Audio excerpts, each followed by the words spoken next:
Starting in 2018, Salvation and Social Justice, a New Jersey nonprofit that builds strategies rooted in the Black faith community to lift up traditionally oppressed communities, built a coalition with local leaders and public servants to address systemic racism in their communities. By 2021, Salvation and Social Justice began visioning sessions with local residents and grassroots organizers who sought to reimagine and create new alternatives to crisis response in 2 New Jersey communities. This led to the establishment of the Make the Right Call campaign, which aims to implement these community-led alternative models in the city of Elizabeth and Gloucester County, New Jersey. In this video, members of Salvation and Social Justice describe in their own words the causes and results of the Make the Right Call visioning sessions. Let's get into it. Let's go have a conversation. All right. Reverend Boyer, there's such a contrast, right, between, a Union County and a Gloucester County and how it's made up. What were some of the contrasts between those 2 areas and why, and share a little bit about why we chose those 2 areas? One of the biggest reasons is because Elizabeth is one of the major urban centers, and Gloucester as one of the rural centers really represent what New Jersey is. What's the commonality is that regardless of where Black folks are in the state, Black folks are not the majority in the city of Elizabeth, Black folks are not the majority in Gloucester County. But what we are is the majority of those who are being beaten by police, with the majority of those being targeted by police. Yep. And that is why our work focused on Black folks in these communities, regardless of the racial dynamics, because the real racial dynamic to be understood is that the people catching hell is Black folks. Right. Black people in New Jersey were 3 times more likely to be punched, kicked, billy club, pepper sprayed, bitten by dogs, and killed by police. And that is the piece that the data showed in the force report, and that is the experience that the people on the ground have given in response to that. We held hearings all throughout the state in churches in which we did not allow law enforcement to come to.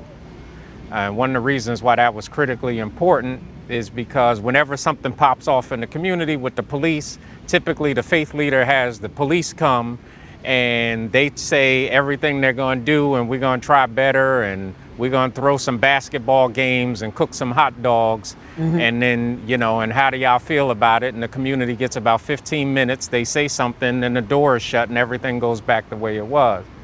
For us, it was really important to actually hear what the community was saying in response, to put faces, names, and lived experience behind the numbers, which was raised. And that created an outcry from the community in which people were overwhelmingly saying there should be something different. That data, that report, that lived experience gave us the needs assessment.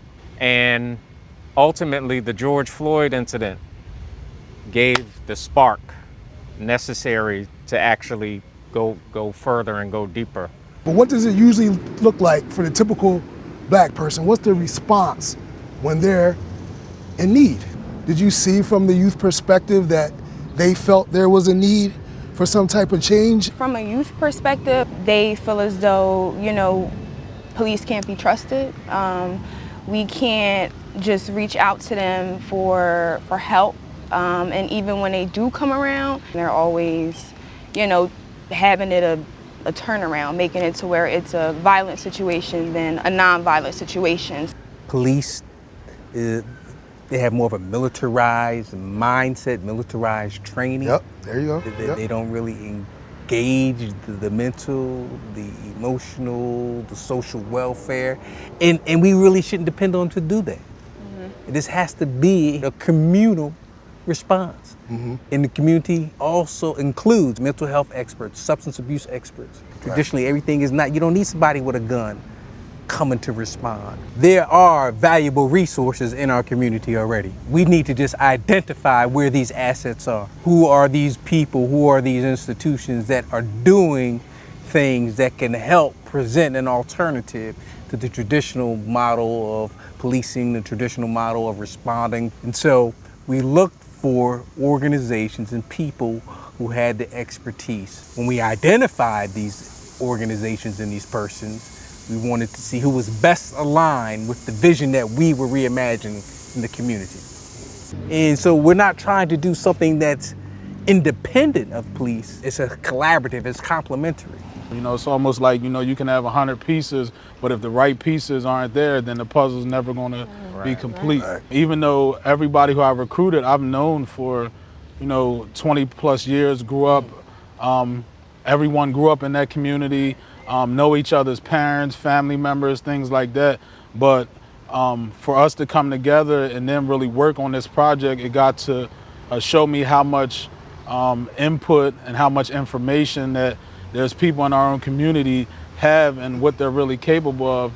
But until you have somebody to put something together like this, you don't really know. It's almost like something having a certain potential, but if they're not being used, then you don't know what someone's potential is. And our cohort, our program, you know, had a combination of individuals leading in different areas.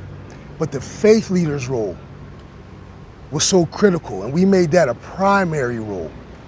Can you guys talk a little bit about why it's so important from a faith leader perspective to be leading that charge? So with being a faith leader comes a tremendous amount of privilege, right? And power, just to be frank. We can have a different discussion with the police department a lot of times than folks on the ground. We can have a different discussion with the mayor's office. Still, for a whole lot of black people especially, the church maintains its status as being one of the first places people go to when they need help. It's maybe not as much as it was at one time, but it still is.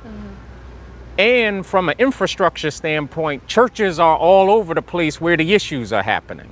So how do they become part of these solutions? It's critical that this work is led by Black-led organizations. If Black people are the folks who experience this hell the most, it has to be Black-led organizations that have community credibility to do the work.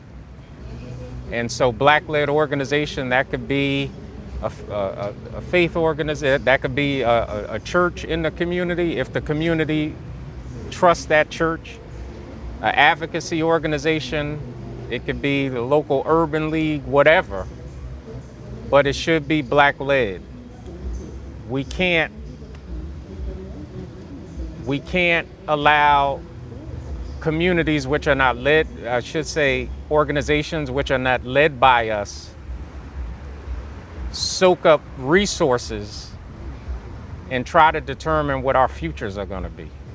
Well, let's go back to the beginning and the birth of the visioning sessions. And what we wanted to do is we wanted the community to reimagine what a policing system could and should look like, because you're conditioned to think someone needs to have a uniform on, there needs to be a response in this type of manner, someone needs to have a weapon, someone needs to listen to the police at all times, no matter what's right. So you had to break yourself of those thoughts and just try to take yourself back to your childhood when everything was a blank piece of paper and you imagined it yourself. And I'd like to take this moment to let each and every one of you know that you are a critical part of that. And many individuals that are not here right now was a critical part of the success, because the visiting sessions were communal.